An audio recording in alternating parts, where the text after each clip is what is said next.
ఇర్మియా గ్రంథము 52వ అధ్యాయము. సిద్కియా ఏలనారంభించినప్పుడు అతడు 21 సంవత్సరముల వాడు. అతడు యెరూషలేములో 11 సంవత్సరములు ఏలెను. అతని తల్లి పేరు హమూటలు. ఈమె లిబ్నా ఊరివాడైన ఇర్మియా కుమార్తె.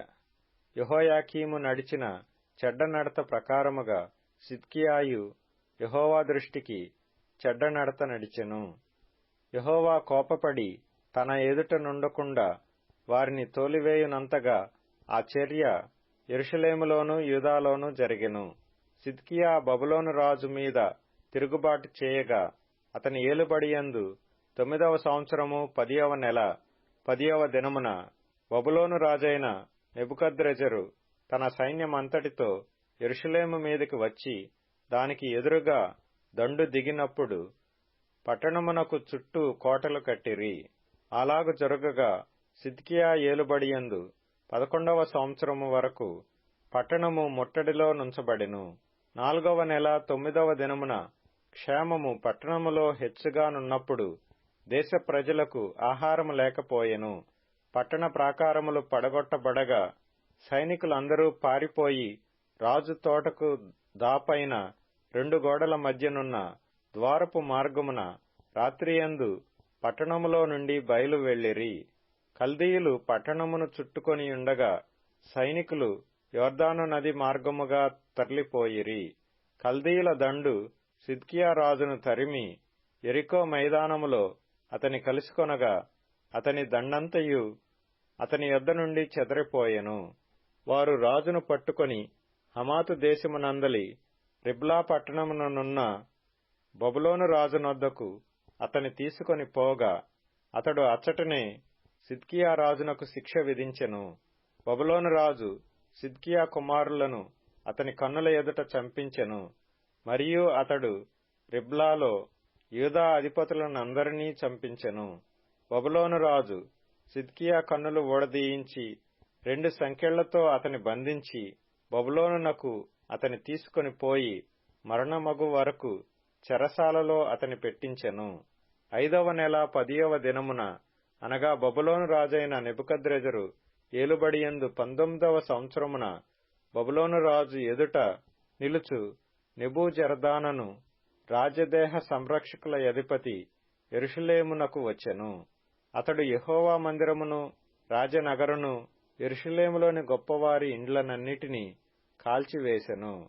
మరియు రాజదేహ సంరక్షకుల అధిపతితో కూడా నుండిన కల్దీయుల సేవా సంబంధులందరూ యెరూషలేము చుట్టూనున్న ప్రాకారములన్నిటినీ పడగొట్టిరి. మరియు రాజదేహ సంరక్షకుల అధిపతియైన నెబూజరదాను ప్రజలలో కడు బీదలైన కొందరిని పట్టణములో శేషించిన కొదువ ప్రజలను బబులోను రాజు పక్షము చేరిన వారిని గట్టి పనివారిలో శేషించిన వారిని చెరగొనిపోయెను. అయితే రాజదేహ సంరక్షకుల అధిపతి అయిన నెబూజరదాను ద్రాక్షావనములను చక్కపరచుటకును సేద్యము చేయుటకును కడు బీదలలో కొందరిని ఉండనిచ్చెను.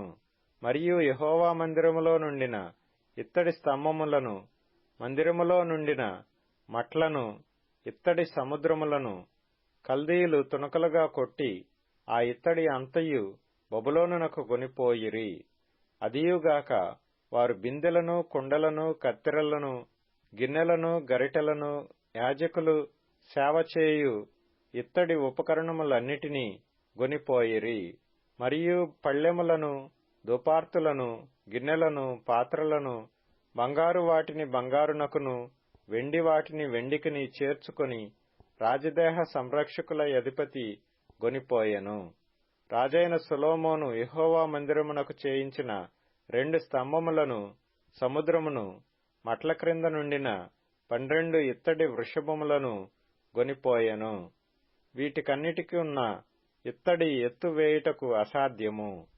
వాటిలో ఒక్కొక్క స్తంభము 18 మూరల ఎత్తు కలది. 12 మూరల నూలు దాని చుట్టూ తిరుగును. దాని దళసరి 4 వ్రేళ్లు. అది గుల్లది. దాని మీద ఇత్తడి పైపీట యుండెను. ఒక్క పైపీట 5 మూరలు ఎత్తుగలది. పైపీటకు చుట్టూ అల్లిన వల అల్లికయు దానిమ్మ పండ్లును ఉండెను. అవి అన్నియు ఇత్తడివి. ఈ స్తంభమునకును ఆ స్తంభమునకును అలాగుననే దానిమ్మ పండ్లుండెను. ప్రక్కల యందు 96 దానిమ్మ పండ్లుండెను. చుట్టూ ఉండిన వల అల్లిక మీద దానిమ్మ పండ్లన్నీయు 100. మరియు రాజదేహ సంరక్షకుల అధిపతి ప్రధాన యాజకుడైన శెరాయాను, రెండవ యాజకుడైన జఫన్యాను, 3 ద్వారపాలకులను పట్టుకొనెను. అతడు పట్టణములో నుండి యోధుల మీద నియమింపబడిన యొక్క ఉద్యోగస్తుని, పట్టణములో దొరికిన రాజ సన్నిధిలో నిలుచు 7 మనుష్యులను, దేశ సైన్యాధిపతియగు వాని యొక్క లేఖరిని, పట్టణపు మధ్యను దొరికిన 60 మంది దేశ ప్రజలను పట్టుకొనెను. రాజదేహ సంరక్షకుల అధిపతి అయిన నెబూజరదాను వీరిని పట్టుకొని రిబ్లాలో నుండిన బబులోను రాజు నొద్దకు తీసుకొని వచ్చెను. బబులోను రాజు హమాతు దేశమందలి రిబ్లాలో వారిని కొట్టించి చంపించి యూదావారిని తమ దేశములో నుండి చెరగొని పోయెను. నెబుకద్రెజరు తన ఏలుబడియందు 7వ సంవత్సరమున 3023 యూదులను చెరగొనిపోయెను. నెబుకద్రెజరు ఏలుబడియందు 18వ సంవత్సరమున అతడు యెరూషలేము నుండి 832 చెరగొనిపోయెను. నెబుకద్రెజరు ఏలుబడియందు 23వ సంవత్సరమున రాజదేహ సంరక్షకుల అధిపతియగు నెబూజరదాను యూదులలో 745 మనుషులను చెరగొనిపోయెను. ఆ మనుషుల వెరసి 4600.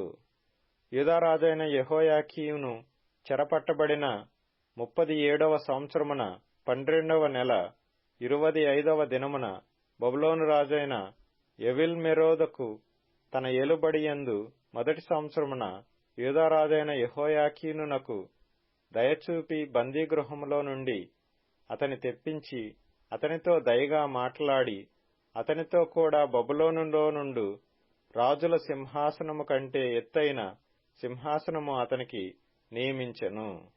మరియు అతడు తన బందీగృహ వస్త్రములు తీసివేసి వేరు వస్త్రములు ధరించుకొని తన జీవితకాలమంతయు ఎవిల్మెరోదకు సన్నిధిని భోజనము చేయుచూ వచ్చెను.